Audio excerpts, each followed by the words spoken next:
আসসালামু আলাইকুম। আজকের টিউটোরিয়ালে আমরা দেখব শেল কমান্ড বিষয়ে। শেল কমান্ড মূলত ব্যবহার করা হয় কোনো একটা সলিড বডির মধ্যে নির্দিষ্ট কিছু ওয়াল থিকনেস মেনটেন করে মাঝখানে একটি হলো পজিশন তৈরি করার জন্য। শেল কমান্ড ব্যবহার করার জন্য প্রথমে আমাদের একটা স্কেচ ড্র করতে হবে।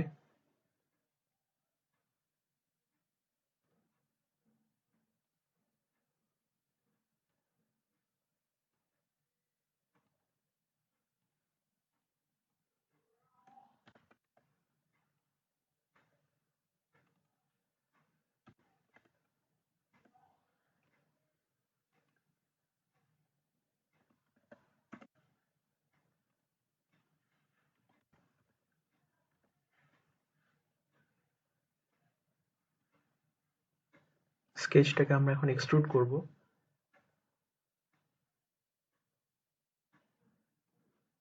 এটা এবং -10 ডিগ্রি একটা ড্রাফট তৈরি করব।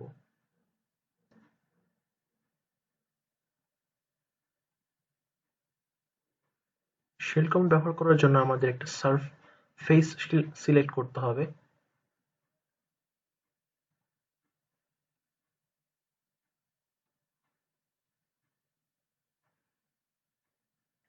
এবং 3 মিলিমিটার ওয়াল থিকনেস ইউজ করব আমরা।